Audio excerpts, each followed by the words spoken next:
Vocês receberam aí uma apresentação, uma tabela que mostra os dados desagregados que permitiram a elaboração do projeto previdenciário com uma atualização feita em função de dois critérios, dois fatores. A nova lei de diretrizes orçamentárias, porque quando nós entregamos o projeto originariamente, a lei de diretrizes orçamentárias era a anterior, então o governo já propôs uma nova lei com novos parâmetros e, ao mesmo tempo, nós atualizamos a questão da vigência dos impactos da reforma para o ano de 2020, em função da possibilidade de que as discussões e o trâmite no Congresso Nacional se exauram ou agora no final desse semestre ou no princípio do próximo, do semestre subsequente. Então, como os impactos passam para 2020, no horizonte de 10 anos, há uma inflexão positiva nos dados que estão sendo divulgados agora. Eu pediria o seguinte: a gente vai fazer aqui uma apresentação rápida, em seguida o secretário da Previdência, o Rolim, vai expor a transparência, foi praticamente a mesma que nós expusemos hoje pela manhã aos líderes partidários, com algumas alterações, eu diria assim, com mais informações ainda, que lá foi mais sucinto, e depois vocês vão ficar à vontade aqui de fazer as perguntas que acharem necessárias, e nós vamos sair daqui quando se exaurirem as perguntas que os senhores e as senhoras tiverem. Tá? Então a gente vai ter toda a oportunidade de que as perguntas sejam feitas, tá? Bom, primeiro é importante colocar que, em função até do que foi dito na última semana, que nós não estamos alterando nenhum milímetro da afirmação que fizemos por ocasião da entrega do projeto de emenda constitucional no Congresso Nacional. Puxa, vou falar mais próximo do microfone aqui. Bom, primeiro eu quero colocar para vocês que nós não estamos alterando a nossa posição desde a entrega do projeto da emenda de Constituição ao Congresso Nacional. Naquela ocasião e em várias situações diferentes, os senhores e senhoras são testemunhas e falaram a respeito do tema. Nós dissemos que, por ocasião da discussão na comissão de mérito, nós iríamos apresentar os dados desagregados. Aliás, de uma forma completamente diferente do que ocorreu em ocasiões anteriores, quando foram apresentados e discutidos no Congresso Nacional projetos que reestruturaram a Previdência do país ou que não conseguiram êxito. Essa nos últimos 15 ou 20 anos, eu acredito, a primeira vez que se apresenta dados desagregados antes da comissão de mérito. É bom lembrar que na 287 ela se exauriu e isso não foi apresentado. É bom lembrar que, por ocasião de 2015, quando se tentou a mudança na legislação, isso não foi apresentado. É bom lembrar que em 2013, quando ocorreu a mudança do FUNPRESP, isso não aconteceu. Isso é bom lembrar que em 2003 isso também não aconteceu. Mas nós queremos uma discussão transparente, cristalina, em que a sociedade possa acompanhar. E eu disse em várias ocasiões que o nosso interesse era que qualquer mudança, qualquer concessão, qualquer acréscimo ou decréscimo no texto, ele pudesse ser acompanhado pela sociedade, tanto no aspecto da mudança por si só, mas como o impacto fiscal que isso poderia resultar. Então, nós vamos agora começar uma discussão de mérito, onde certamente nós teremos a possibilidade de vermos o texto aperfeiçoado pelo Congresso Nacional, que, aliás, é a sua função dentro de um processo democrático. Os parlamentares vão se debruçar sobre o tema, vão conversar com a sociedade civil organizada, vão receber os subsídios, vão receber as informações, vão discutir com o governo. Nós teremos a oportunidade de colocar os nossos pontos de vista, porque defendemos cada um dos temas que foi apresentado ao Congresso Nacional, e ao fim e ao cabo nós teremos um resultado que esperamos que seja como dissemos em várias ocasiões também, um projeto que combata a fraude no sistema, que cobre a dívida dos grandes devedores, que tenha equidade no sentido de que todos participem, respeitando a especificidade de cada profissão, e que aqueles que têm mais contribuam com mais, e aqueles que têm menos contribuam com menos, mas principalmente que nós possamos restabelecer a capacidade do Estado brasileiro, não apenas do governo federal, de estados e municípios, para que eles possam atender as legítimas reivindicações do conjunto da sociedade que hoje estão relegados. A qualidade da saúde pública é notória que houve um sucateamento em qualquer lugar do país, com raras exceções. A qualidade da educação se mantém num nível de proficiência parecido nos últimos 14 anos, não houve variação positiva. O Estado brasileiro como um todo perdeu a capacidade de investir na manutenção da sua infraestrutura logística e em novos investimentos em infraestrutura. A população mais humilde é aquela que mais sofre em função das condições fiscais dos estados e municípios. Nós estamos assistindo aí uma profusão de estados brasileiros com dificuldade de pagar salários, de fazer frente às suas obrigações com seus pensionistas e aposentados. Esse é um momento importante para o país, de nós nos debruçarmos sobre o problema e enfrentarmos o problema com coragem. E eu não tenho dúvida que o parlamento brasileiro terá o espírito público, o discernimento e a capacidade de fazer o que a nação espera dele. Melhorar o texto, aperfeiçoar o texto, mas resguardar os pilares que eu citei anteriormente. Vocês vão verificar na apresentação da planilha, que você já tem em mãos, que o que dissemos desde o início, que aqueles que estão na base da pirâmide, aqueles que têm menos vão pagar menos, e aqueles que têm mais vão pagar mais. Isso está claro no processo que vocês têm em mãos. As alíquotas demonstram isso. No regime geral, o governo renuncia em mais de 27 bilhões de reais. E isso é contemplado no regime próprio daqueles que têm uma condição financeira melhor dentro da pirâmide social do país. Tá? Então, está claro aí que, por um lado, nós abrimos mão no regime geral para aqueles que têm menos, né, de 28,4 bilhões de reais, em contrapartida a um aumento de 27,7 bilhões de reais para aqueles que fazem parte do regime próprio. Tem um dado que é extremamente importante ser colocado, até porque é uma narrativa reiterada daqueles que, ao invés de apresentarem soluções alternativas, faz o jogo de serem contra por ser contra, de que o impacto ele é maior com os mais pobres. Aí estão 807 bilhões de reais no regime geral contra 224 bilhões no regime próprio. Se observarmos esses dados desta forma, poderemos dar credibilidade à narrativa. Ocorre que no regime próprio, 1.400.000 servidores ativos e inativos são atingidos. No regime geral, 71 milhões de brasileiros e brasileiras. Dentro da proporcionalidade, o impacto é 14 vezes maior em um regime em detrimento do outro. Tá? Com 71 milhões de beneficiários, de beneficiários do regime geral que pagaram durante o ano pelo menos um mês ao sistema previdenciário. Esses dados são da Previdência Social. Tá? 1,4 entre ativos e inativos. Tá? Porque no caso do regime geral não há impacto sobre os aposentados. Os aposentados do regime geral se mantêm e pensionistas com as mesmas condições, não há nenhum impacto. No caso do regime geral, quem ganha acima de 5.880 tem aumento de alíquota. Então, por isso que nós levamos em consideração o conjunto dos ativos e inativos. Um outro dado que é importante ressaltar é que hoje no Brasil, de 0 a 14 anos de idade, nós temos 44% desta população em estado de pobreza, ganhando $5,50 per capita por dia. 44% de 0 a 14 anos. Acima de 60 anos de idade no Brasil,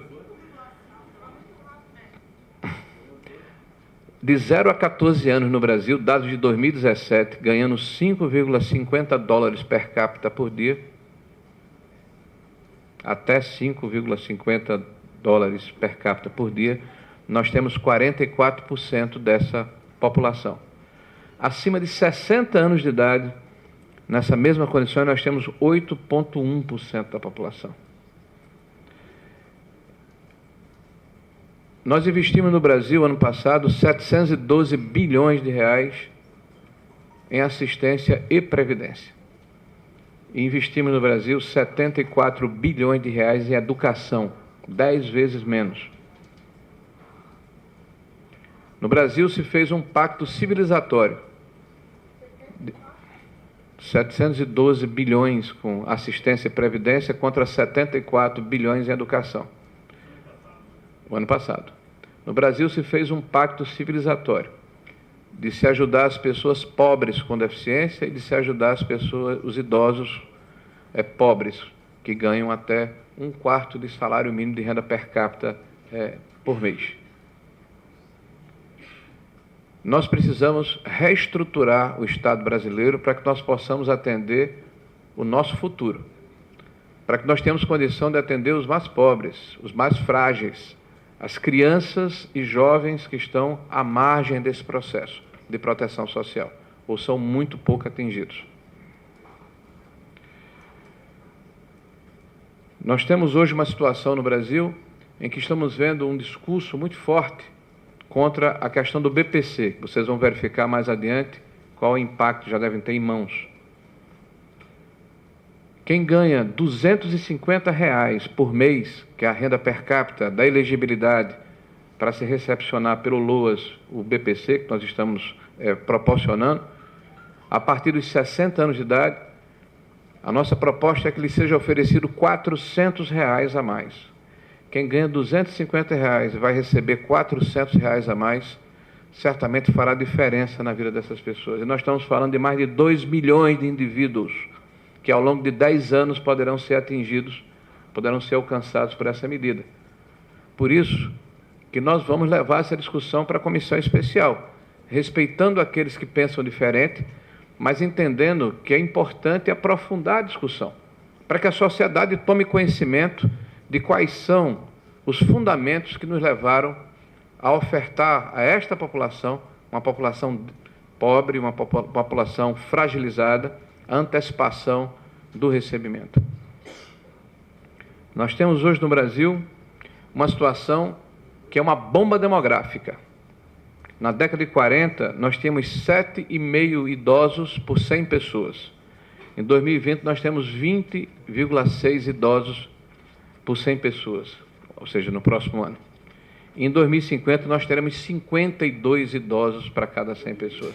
Em 2020, nós temos 20,6 idosos por cada 100 indivíduos no Brasil.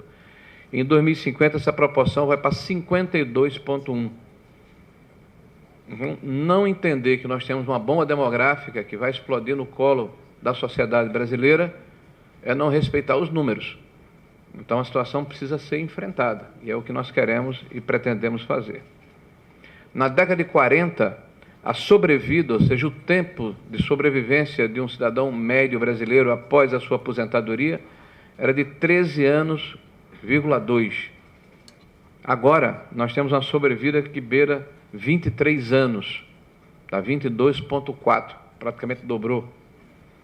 E há um crescimento geométrico e acelerado em função da melhoria da qualidade de vida da população, que é uma excelente notícia, por um lado. Mas, por outro lado, isso pressiona violentamente as contas públicas, uma vez que a Previdência, sem dúvida nenhuma, é aquela que impacta de forma mais forte as contas públicas no país, nos estados e municípios. Então, nós vamos ter aqui uma situação que vai se iniciando, que hoje foi instalada a comissão especial, que vai se iniciar um debate de mérito. E nós pretendemos fazer o debate, pretendemos enfrentar o debate, pretendemos mostrar de que forma a equipe econômica se comportou durante a formulação desse projeto, quais foram as premissas, quais foram os motivos e por que nós oferecemos o projeto que está no Congresso Nacional. O mais importante nesse momento é que tenhamos clareza e transparência nessa discussão e precisamos contar muito com a ajuda da imprensa, dos meios de comunicação, da sociedade, daqueles que vão influir nesse debate, para que os parlamentares possam ter o seu juízo de valor na hora de colocarem o seu voto e a sua impressão digital. Nós esperamos que vocês tenham aqui uma boa conversa com a nossa equipe. É uma equipe que trabalhou muito para apresentar o projeto que está no Congresso Nacional. Vocês são testemunhas da nossa disponibilidade para conversar a respeito dos mais variados temas. Agora, as narrativas estão acontecendo, o que é normal num processo democrático. O que nós temos pedido é que temos a oportunidade de mostrarmos o nosso lado, o outro lado, o lado de quem certamente tem responsabilidade com o que está apresentando. Então, agradeço aqui a oportunidade. Vou abrir aqui para 2 ou 3 perguntas e, em seguida, vamos voltar aqui para a apresentação, senão a gente não avança.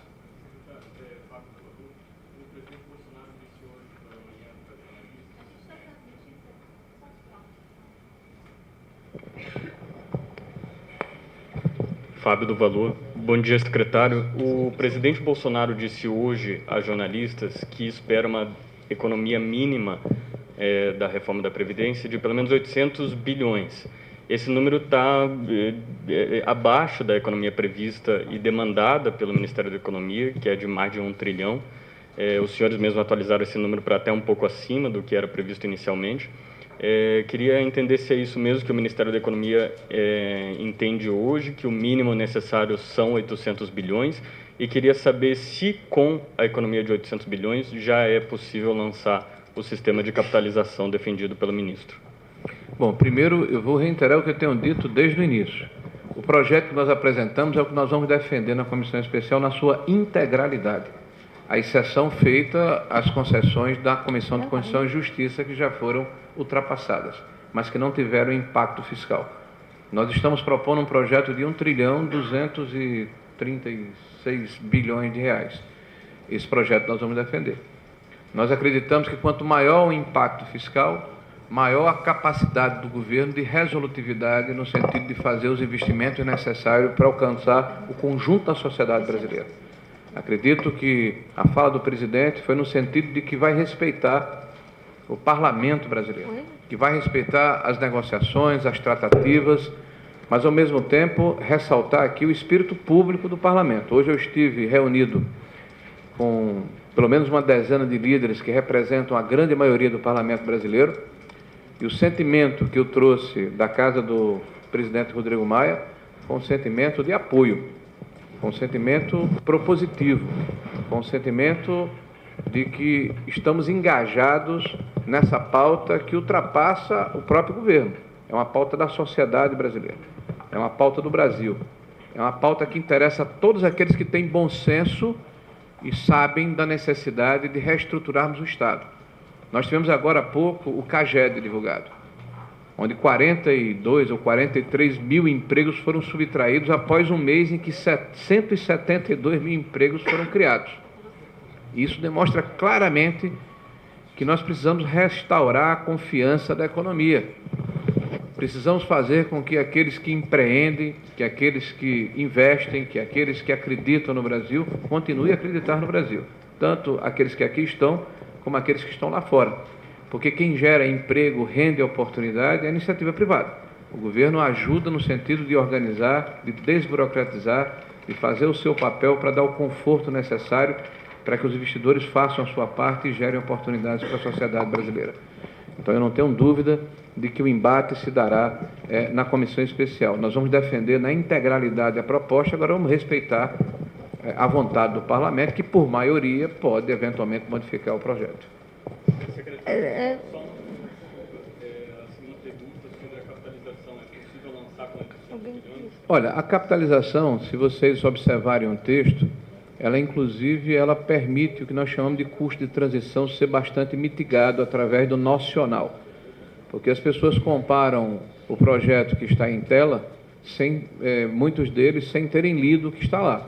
Porque nós estamos garantindo, por exemplo, o mínimo de um salário mínimo para quem não conseguiu fazer a sua complementação ao final de um período laboral. Está escrito na PEC. Né? Então, o governo vai complementar essa diferença. Está escrito na PEC, por exemplo, que há a possibilidade do aporte por parte do empregador.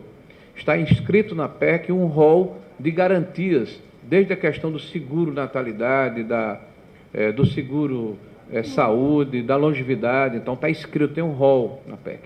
E, ao mesmo tempo, tem a questão do nocional, que diminui drasticamente esse custo de transição. Nós não temos compromisso com o erro. Mais de 30 países têm esse tema em evidência, já estão praticando ou de forma híbrida ou de forma isolada a capitalização. Nós tivemos acesso a estudos de Banco Mundial, do BID, que mostram aonde deu certo e onde deu errado.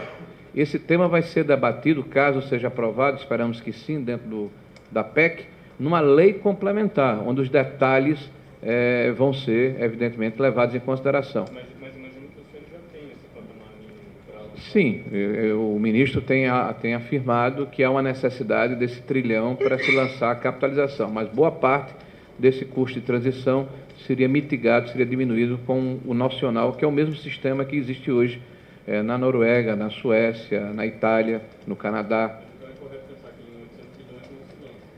Olha, nós vamos defender a integralidade do projeto. Tá? Nós vamos defender 1 bilhão 230 e tantos, 1 trilhão 230 e tantos bilhões de reais.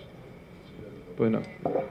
O ministro, porque ela está com o microfone. Quem está com o microfone tem preferência. Fala mais alto do que nós dois. Desculpa. Eu sou a Adriana, do Jornal Estado de São Paulo e do Broadcast. Eu gostaria de saber que o senhor pudesse explicar melhor esse ponto, o aumento para 2020. Isso não estava na outra avaliação da economia. O que mudou e por que não estava, né? O que mudou, vocês estão com uma expectativa melhor, porque o que a gente viu na Comissão de Constituição e Justiça foi um cronograma mais lento. Gostaria também que o senhor pudesse nos falar sobre a regra de cálculo, o impacto da regra de cálculo, não está detalhado, se o senhor puder informar o impacto detalhado da regra de cálculo, e também sobre a escolha do relator, um deputado tucano, do relator. Houve divergências na base aliada em relação a esse nome, e queria saber se o senhor acha que essas divergências não vão atrapalhar a tramitação da proposta. Obrigado, Adriana. Eu vou pedir, por favor, Adriana, que ele faça também a pergunta, e vai ser outro que eu vou responder, porque aí agora os técnicos vão tomar conta, tá? Eu não esqueci das suas perguntas. Boa tarde, secretário. Boa tarde a todos na mesa. Ribamar Oliveira, do Jornal Valor Econômico. Secretário, o senhor iniciou a sua fala esclarecendo que o governo não mudou a sua orientação quando não encaminhou para a CCJ com a PEC as informações que agora estão sendo divulgadas. Eu vou lhe fazer uma pergunta, porque neste momento já está no Supremo Tribunal Federal uma ação que paralisa a reforma dependendo da decisão do Supremo, que a oposição está questionando a reforma com base na argumentação de que o governo não cumpriu os artigos 113 e 114 das disposições constitucionais transitórias, porque enviou a proposta ao Congresso sem os cálculos e todas as premissas e os dados referentes à proposta.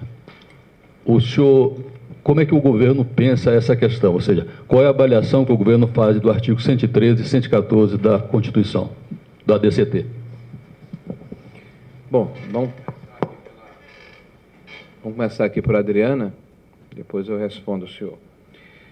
Bom, Adriana, em relação a cálculo de transição e a readequação dos parâmetros da LDO e do próprio marco temporal a partir de 2020, eu vou lhe pedir que aguarde aqui que os técnicos possam lhe responder, porque eu trouxe aqui um batalhão para não ficar me assistindo não, tá? Para eles me ajudarem, porque eu sabia que você tinha muita pergunta difícil para fazer, tá certo? Então, eu vou entrar aqui na questão do relator, estão anotadas as perguntas e vão lhe responder. Bom, a questão do relator, A nossa conversa com o presidente da Câmara, desde o início também, foi estabelecer um perfil. Alguém que tivesse afinidade com o tema, tivesse a consistência para defender o tema, né? E fosse alguém que tivesse alguma experiência no processo, dado a complexidade da pauta. Então, o relator, na nossa opinião, é um extraordinário deputado, extremamente qualificado, que vai fazer um bom trabalho e nós estaremos juntos para subsidiá-lo, para dar os instrumentos, para dar os dados que ele achar necessário. Evidentemente, ele tem toda a legitimidade e autonomia de fazer o trabalho que achar conveniente. Nós estaremos do seu lado, mas entendendo que o deputado ele vai ter a condição de fazer o que achar que deve fazer. Agora, quanto a ter ruído na base, quero lembrar que, ao contrário do projeto que tramitou aqui em 2016, 2017, no Parlamento, esse foi um projeto que vários deputados quiseram relatar, o que é uma mudança, eu diria, bastante interessante do ambiente que existia anteriormente.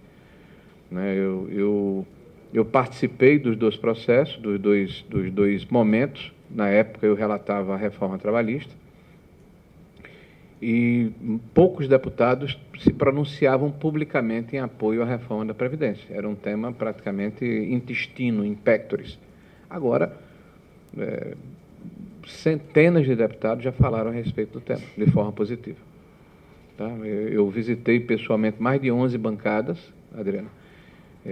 Estive com o ministro com mais umas 5 ou 6 bancadas, e o clima é completamente diferente. Eu tenho hoje a convicção de que nós teremos um projeto aprovado no Congresso num prazo razoável, e isso vai dar as condições para que o Brasil volte a crescer e se desenvolver. Na questão do teto, eu vou iniciar aqui a questão do teto e vou passar aqui para o nosso Bianco, né, para complementar a pergunta. Nós temos aqui a consciência de que a oposição está sendo a oposição, está fazendo o papel dela. O papel de resiliência, o papel de tentar obstruir os trabalhos. O que nós estranhamos é que a oposição tem dito que tem um projeto alternativo. Esse projeto não aparece, essas sugestões não aparecem, né? Não são colocadas, a não ser chavões, palavras de ordem. Tipo, olha, vamos taxar dividendos e grandes fortunas. Muito bem, passaram 13 anos no poder e não fizeram isso. Eu não sei por quê, talvez tenha faltado oportunidade.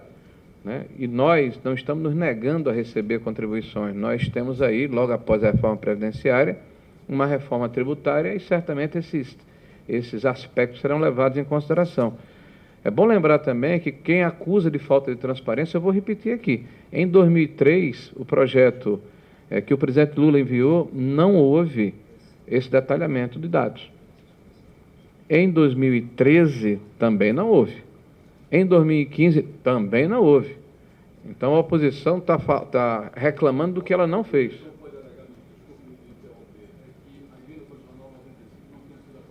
Não, ela não reclama só disso. Isso que chegou no STF é um processo. Eu estou falando de caráter geral. O discurso que é recorrente, vocês todos são testemunhas, é de que o governo não foi transparente dos dados. Nós não abrimos 1 milímetro do que dissemos desde o início, que iríamos apresentar na comissão de mérito, e estamos fazendo. Né? A questão do teto, eu vou passar para o Bianco, ele vai responder a vocês sobre a questão da emenda 95, que, aliás, eles votaram contra, né? E agora estão se trazendo ela para a tela para ter um argumento. Como votaram contra a Constituição brasileira e vive com a Constituição na mão para dizer, olha, vocês estão passando pela Constituição que eles não assinaram. Né? Como votaram contra a lei da responsabilidade fiscal e por aí vai, né? Bianco. Obrigado, Rogério. Primeiro ponto é o seguinte, toda e qualquer pessoa pode e deve se recorrer do judiciário quando entender que tem algum direito, mas nesses pontos específicos, nos cabe aqui alguns esclarecimentos. Tanto o artigo 113 quanto o 114 que o senhor citou, que de fato estão sendo questionados, dizem respeito a um cenário de aumento de despesa. E a PEC do teto dos gastos, realmente ela quer que não haja aumento de despesa. E esse é o motivo pelo qual a gente nós propusemos e defenderemos a nova Previdência. Ela quer também que tenha uma estimativa de impacto orçamentário e financeiro. Isso foi feito, acompanhou a PEC, está na exposição de motivos. Hoje também estão sendo totalmente transparentes todos os documentos que tramitaram e que acompanharam a tramitação da PEC, e mais além, essa própria audiência e a transparência da nova Previdência traz e faz com que esse discurso seja ainda mais forte. Não há nenhum tipo de análise, ou nenhum tipo de documento, ou nenhum tipo de dado ou cálculo que ficou ou ficará sem ser esclarecido. Portanto, não há nenhum problema quanto a isso, estão absolutamente cumpridos todos os dispositivos dos atos das disposições constitucionais transitórias, e nós estamos absolutamente tranquilos que essa demanda não vai prosperar. Olha, uma última informação, eu vou pedir para eles começarem a fazer a apresentação, tá? Aí, em seguida vocês podem fazer as outras perguntas.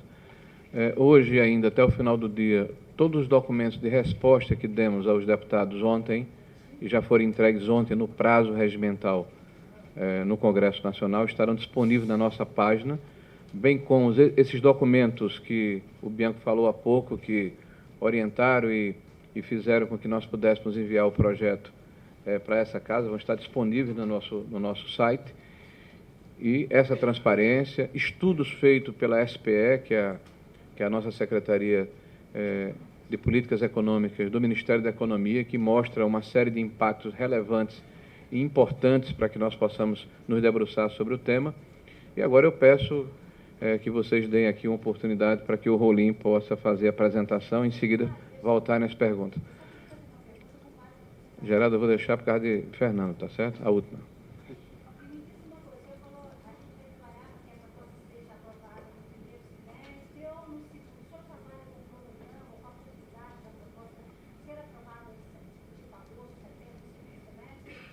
Olha, quem tem pressa é o Brasil, né? O que nós estamos querendo é que o parlamento, sem perder a qualidade da discussão, sem perder a transparência da discussão, dê a celeridade adequada que o país precisa. Eu acabei de falar do que aconteceu com o CAGED.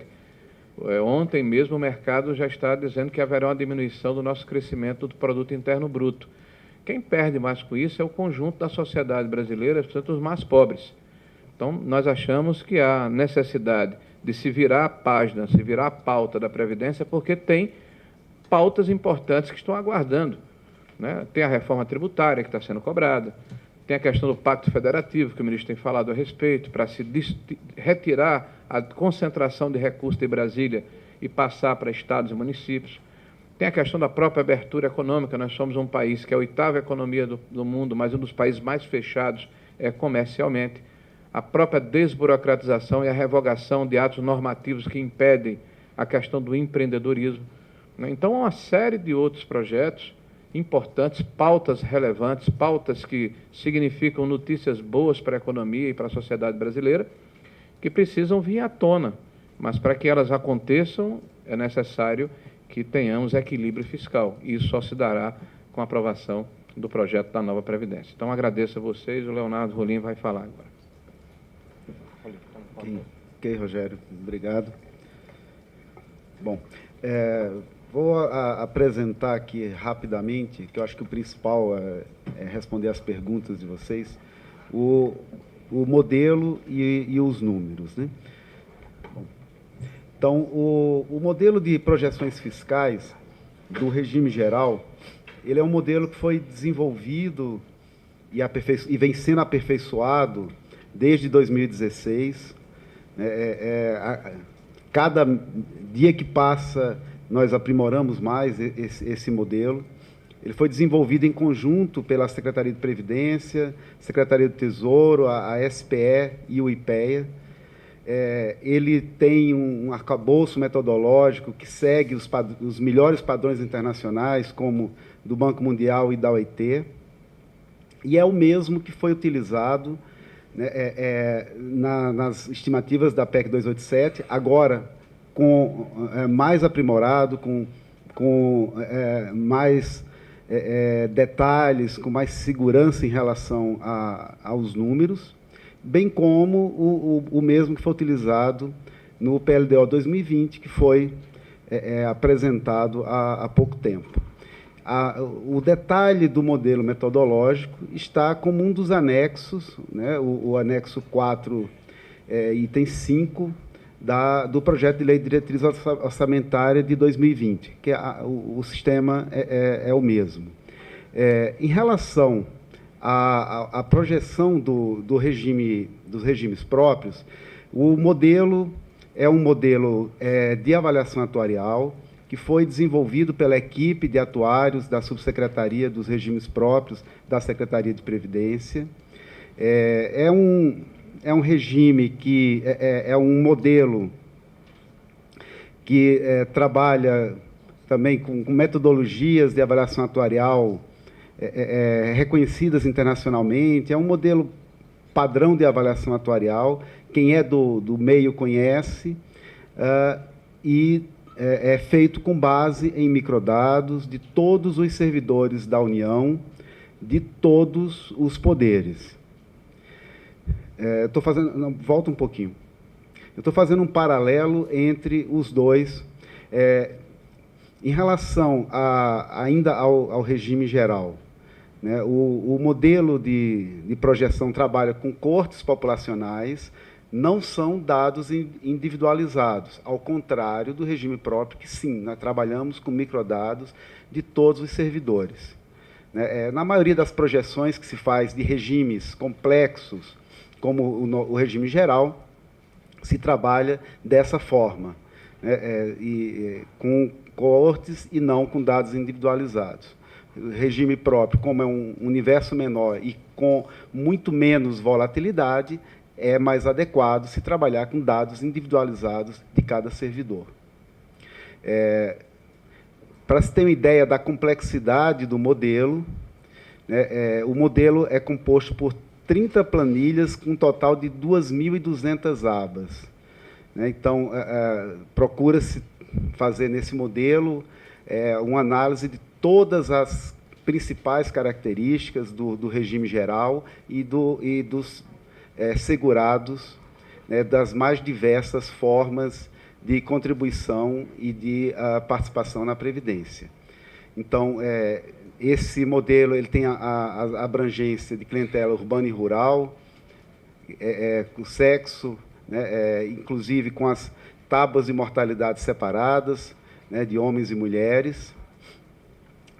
Trabalhamos com todos os benefícios do regime geral, as aposentadorias por idade, por tempo de contribuição, por invalidez, pensão por morte, os diversos auxílios, salário maternidade, enfim, todos os modelos, todos os benefícios que tem no regime geral.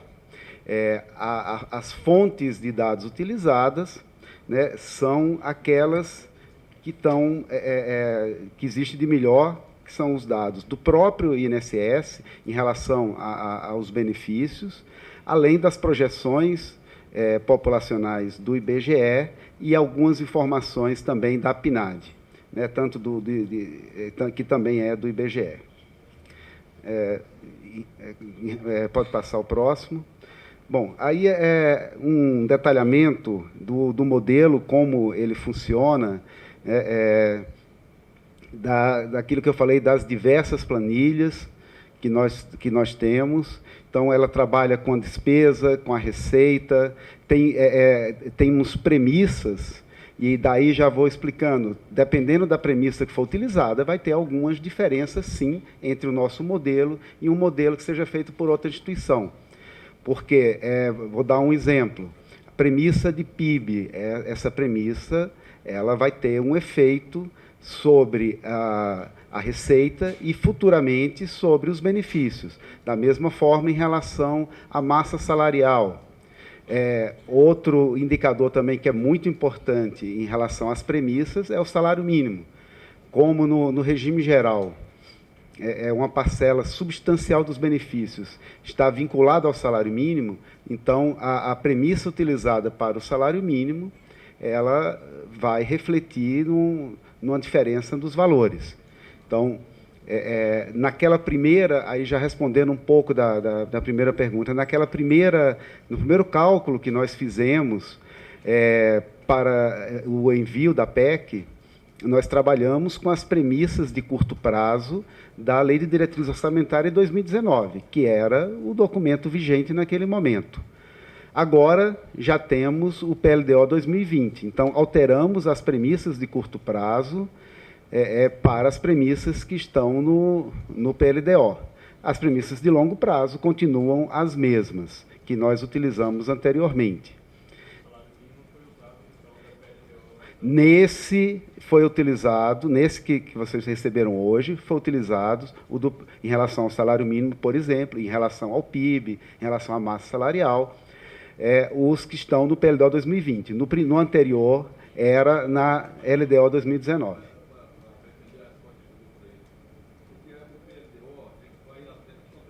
Isso. Então, isso aí é o que a gente chama de premissas de curto prazo. No longo prazo, nós continuamos trabalhando com as mesmas que utilizamos no primeiro modelo. Para o salário mínimo, é o crescimento pelo PIB, a partir do quarto ano.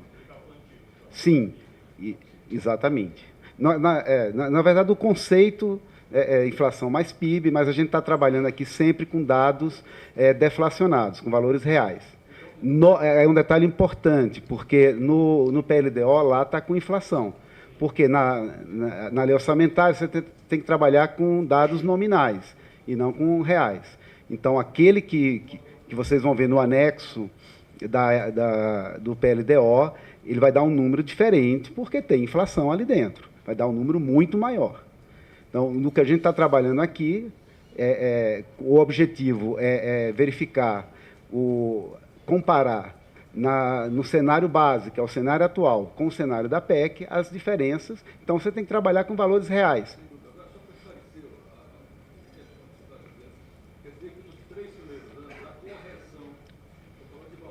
Uhum. Isso, sem ganho real. E a partir do quarto ano, inflação mais PIB. Isso, exatamente. Tá certo. Que é o modelo de projeção de longo prazo que já estava sendo utilizado antes, que foi mantido o modelo de projeção de longo prazo. Foi modificado só o de curto prazo.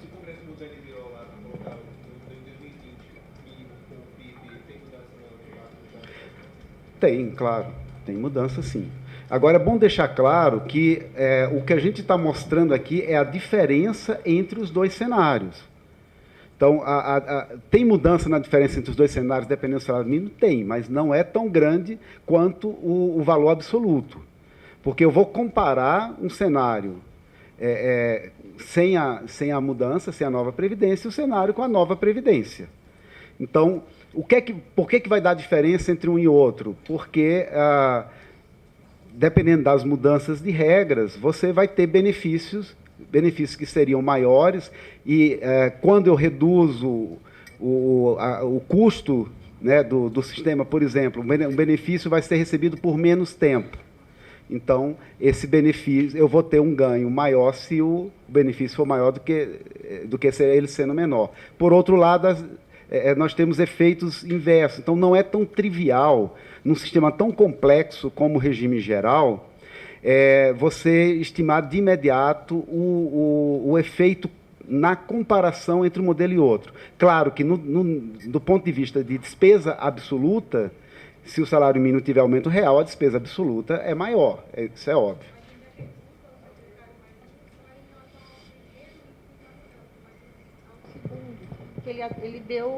Ele deu duas razões para elevar o valor da economia. Eu queria entender a segunda razão. A primeira é LDO, e a segunda? A segunda que passamos a considerar como primeiro ano 2020, porque 2019 a gente não teria o ano inteiro de efeito, teríamos apenas alguns meses. E a gente estava considerando, naquela conta inicial, o ano cheio. Então, por isso que foi revisado para 2020.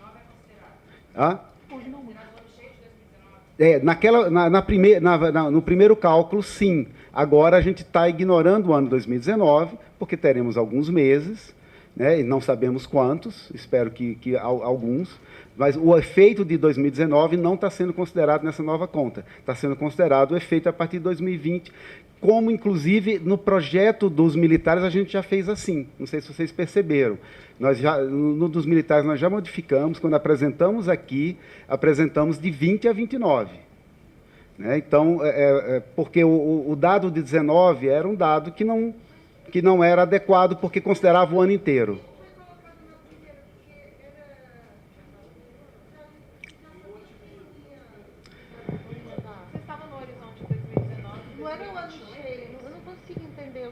Então, repito, nós corrigimos isso aí, porque 2019 teria impacto só alguns meses, não teria impacto do ano inteiro. Por isso foi retirado. Por segurança, trabalhamos com dado a partir de 2020, que é o primeiro ano que tem, na nossa visão, o impacto completo. 2019, eu não sei quantos meses eu vou ter para calcular o impacto. Pessoal, por favor, só levanta a mão e fala no microfone, porque está sendo transmitido ao vivo. 1,1 trilhão foi apresentado antes. Ele era de 1,1 trilhão, foi apresentado antes. Ele era de 2019 até 2028. Isso. É neste horizonte de 10 anos. Exatamente. E agora 1,236, ele é de 2020 a 2029. Exatamente. Tá. Essa Mais diferença, a LDO. Mais as mudanças na LDO. Essas são as razões das diferenças entre um e outro.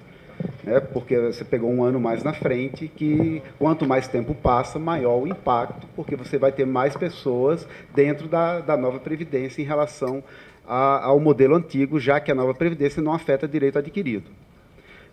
Podemos passar para o próximo, então?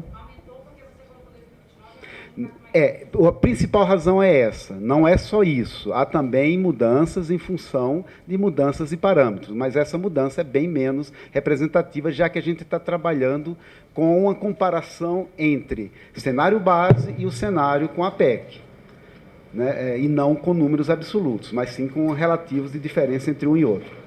Bom, essa tabela, então, ela mostra a estimativa de toda a PEC 6, ano a ano, de 2020 a 2029, e o total em 10 anos.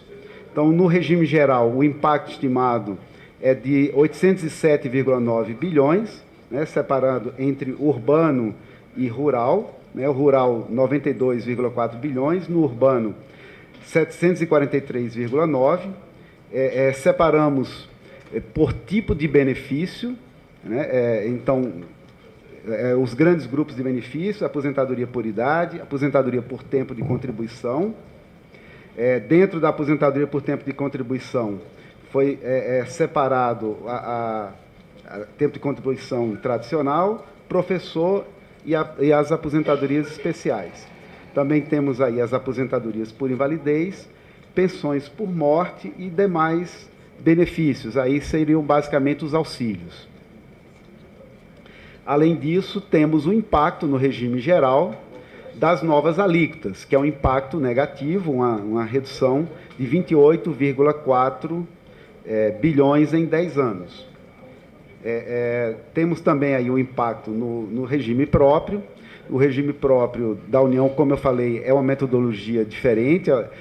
Como nós temos uma base de dados de todos os servidores, ele é feito no modelo de avaliação atuarial, e o impacto é de 224,5 bilhões, sendo que desse total, 27,7 é referente ao aumento das alíquotas dos servidores públicos. Essa economia com o abono salarial, ela é nova ou ela já estava na estimativa anterior de 1,1 trilhão? Então, em relação ao abono salarial, ela também já estava na anterior. O que mudou é que a gente está trabalhando com 2020 a 2029, e não de 19 a 28, como todos os outros. No que saiu na exposição de motivos, estava junto o impacto do BPC com o do abono salarial. Agora, nós separamos os dois. Então, tem o impacto separado do BPC, que é de 34,8 bilhões, com o do abono, que é de 169,4 bilhões, totalizando, com todas as medidas da PEC, 1.236,5 bilhões de reais em 10 anos. Na próxima tem aí o valor percentualmente, como o secretário Rogério Marinho já falou, embora em relação ao regime geral, percentualmente, o valor seja maior, quando fazemos a divisão pelo número de segurados, né, o impacto dos servidores públicos é 14 vezes o do regime geral. É bom também lembrar sempre que o impacto maior no regime geral é em relação à aposentadoria por tempo de contribuição. Esse é disparado o item de maior impacto. E lembrando que na aposentadoria por tempo de contribuição estão aqueles trabalhadores que têm empregos de melhor qualidade, como os empresários, como os funcionários das estatais, como grandes executivos de empresas nacionais e multinacionais, profissionais liberais como advogados, médicos, engenheiros, arquitetos, enfim. Quem se aposenta por tempo de contribuição geralmente são pessoas que têm empregos de melhor qualidade. E essas pessoas hoje se aposentam, os homens em média aos 55 anos, as mulheres em média aos 52 anos, enquanto na aposentadoria por idade, a idade média dos homens é 65,5 e das mulheres é 61 anos e meio. Então, daí o impacto maior na aposentadoria do tempo de contribuição, que ela está sendo extinta, com a regra de transição, né? Então, esse impacto em 10 anos é basicamente da regra de transição, porque a regra definitiva de 65 anos para o homem e 62 para a mulher, ela só é obrigatória para quem ainda vai entrar no mercado de trabalho.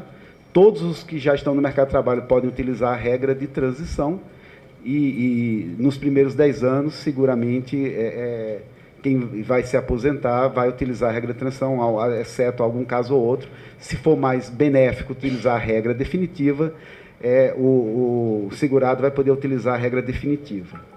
E no caso do BPC, esse cálculo é só para idosos ou inclui idosos e deficientes? Essa economia?